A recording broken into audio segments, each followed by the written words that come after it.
Okay, so let's take a look at what I find is the easiest way to share documents in Google Classroom without having to share a whole bunch of things in your Classroom feed and have it all plugged up. The easiest way that I've found is if you go to your class, I'm going to choose Psychology second period. Instead of using the stream to share anything, and you can see that my stream is already kind of bungled up with stuff that I've talked to the kids about. Instead, I go to the About section. And in the About section, you also have the ability to add materials. And so as you can see down here, I've added some materials, but I'm going to go through the process for everyone so they can see what it looks like. So when I click Add Materials, the first thing that I'm going to do is give it a title.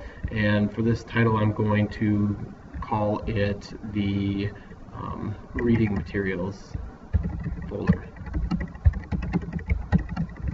And in doing so, I want to click on the Drive icon, and when I do so, everything's going to pop up and I can choose anything that's in my Google Drive. So for instance, forensics, that's nowhere near what I want to have as far as something in a psychology class, but I can choose that folder.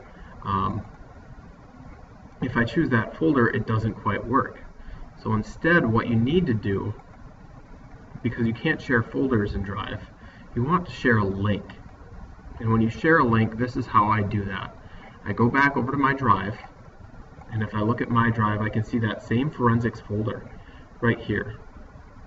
I click on the folder, and then at the top, I click Share. And when I go down to the Share menu, I am able to click and copy this link right here.